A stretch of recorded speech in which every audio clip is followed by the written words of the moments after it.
I held the positive pregnancy test in my hand, my wife's joyful sobs echoing in our bathroom. My heart didn't soar. It froze. Because I hadn't touched her in over 7 months. That moment, the plastic stick felt heavier than any betrayal. But let me rewind. This didn't start with a test. It started with a forgotten AirPod. My name is David. 41, a remote data analyst living in Portland. My wife, Chloe, 38, was a senior marketing manager. We'd been married for 9 years. Our life was a curated Instagram post, weekend hikes, artisan coffee, a renovated craftsman house. We were the couple who finished each other's sentences. Or so I thought. The first sign wasn't a lipstick stain or a strange perfume. It was a change in rhythm. The phantom vibration. Chloe started carrying her phone everywhere, even to take out the trash. She'd set it face down, a new, silent habit. When it buzzed, she'd flinch, then quickly check it with a tense, private smile. "Just work," she'd say, but her thumbs would fly for minutes.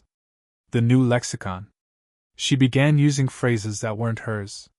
Talking about maxing out reps and macros. Chloe, who considered a brisk walk a workout. When I asked, she shrugged.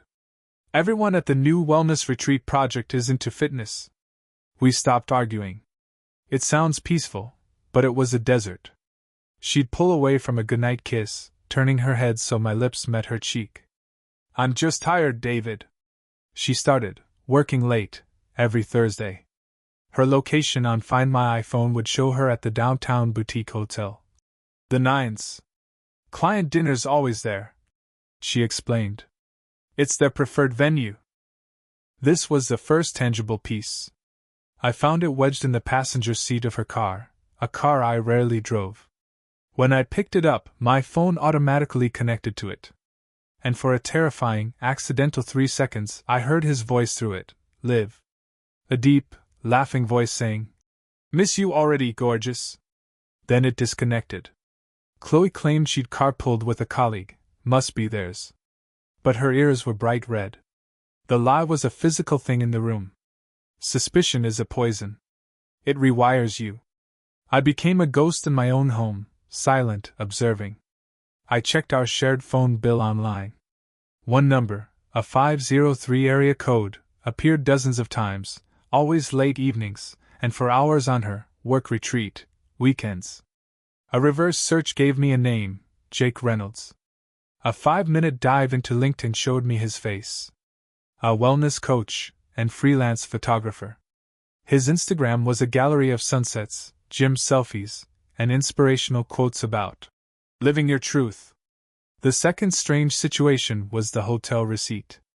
I was cleaning out her tote bag to take to the dry cleaners, a husbandly chore I now used as recon. A crumpled receipt from the Nines, dated 2 weeks prior, a Thursday. Not for dinner. For a day sweet 8 hours. Paid in cash. My hands went numb. The climax, my moment of irrefutable truth, came through technology, my own domain. Desperate, I cloned our home Wi-Fi router's traffic to my laptop. It's not hard if you know how. I could see metadata, what apps were being used and when. For a week I watched. Then, one Thursday night while she was at a spa, I saw it, an active signal call, an encrypted messaging app we never used, lasting 2 hours, originating from her phone's IP at the Nines Wi-Fi network. That wasn't enough.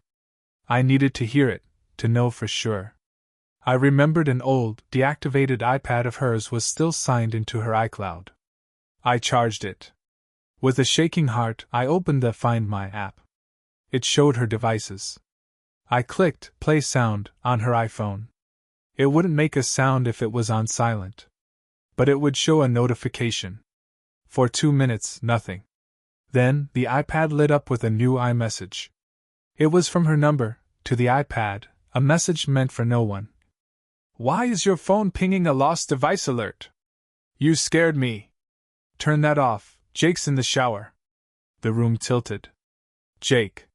The name from the phone bill. The shower. Not at a spa. Not at a client dinner. in a hotel room with a man whose name was now burned into my brain.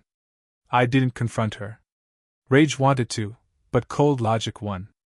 If I showed my hand now, she'd spin, lie, hide better. I needed a plan. I saw a lawyer, a stoic woman named Angela Moss. Gather evidence, she said. Document everything. Separation of assets, potential fraud, it all matters. I moved into the home office that weekend, citing a major project deadline and bad sleep. She seemed almost relieved. For 3 months, I lived a double life. The dutiful, distant husband and the forensic auditor of my own marriage. I kept a hidden digital journal, dates, times, location screenshots from our shared family calendar that conflicted with her stories. I was waiting for something, though I didn't know what. Then it came. The morning she walked into the kitchen, glowing. The pregnancy test. Her tears of joy. When I asked my 5-word question, "Congratulations. Who's the father?" her face didn't just go white. It shattered. The confrontation was quiet, terrifying. I didn't yell. I just presented the timeline on my phone calendar, marked with every night in the home office. "We haven't shared a bed in over 7 months, Chloe. The math is impossible." She cycled through shock, denial, then fury. "How dare you accuse me of this?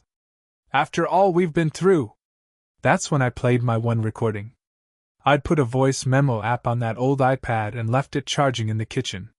That morning, after the test, I'd remotely started recording before I walked in. Her voice, cold and clear, played back to her. "It's positive. Okay. I'll tell him tonight. He'll have to believe it's his. We'll figure out the dates later." The silence that followed was the loudest sound I'd ever heard. The fight left her. She collapsed into a chair, confessing not out of remorse, but of being caught. It was Jake. She wanted a baby. I was emotionally absent after our fertility struggles, and he was vibrant and alive. I served her papers the next day. She fought dirty. First, she claimed reconciliation.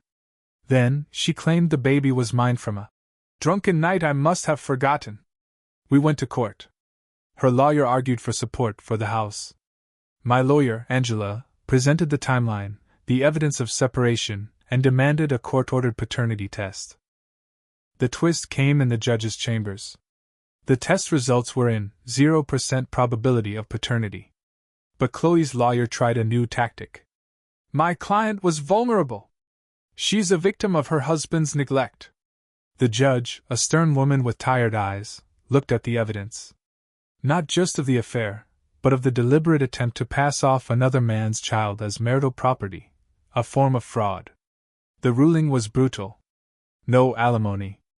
A skewed division of assets in my favor due to marital waste and fraudulent intent.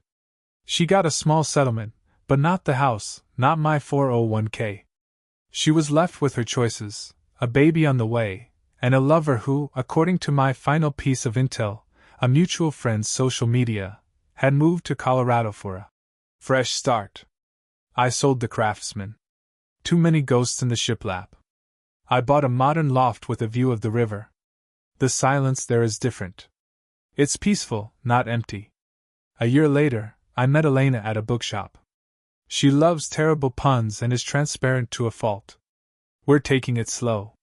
Trust isn't a gift you give once, it's a bridge you build every day, with honest materials. Sometimes I think about that lost AirPod. The tiny, overlooked detail that started the avalanche. Was my marriage so fragile that a single bud of betrayal could bring it all down? Or was it already rotten underneath, and I was just finally listening to the silence? They say the truth will set you free, but first, it demolishes the prison you didn't even know you were living in. Walking away wasn't about winning. It was about refusing to live the rest of my life inside her lie. What would you have done? Would you have confronted her the moment you found the AirPod, or would you have done what I did, stepped back, and built an unshakable case? Let me know in the comments. And if you know that cold feeling in your gut when the pieces don't fit, hit subscribe. Sometimes the most heroic thing you can do is stop believing the story you're being told, and start following the truth, no matter where it leads.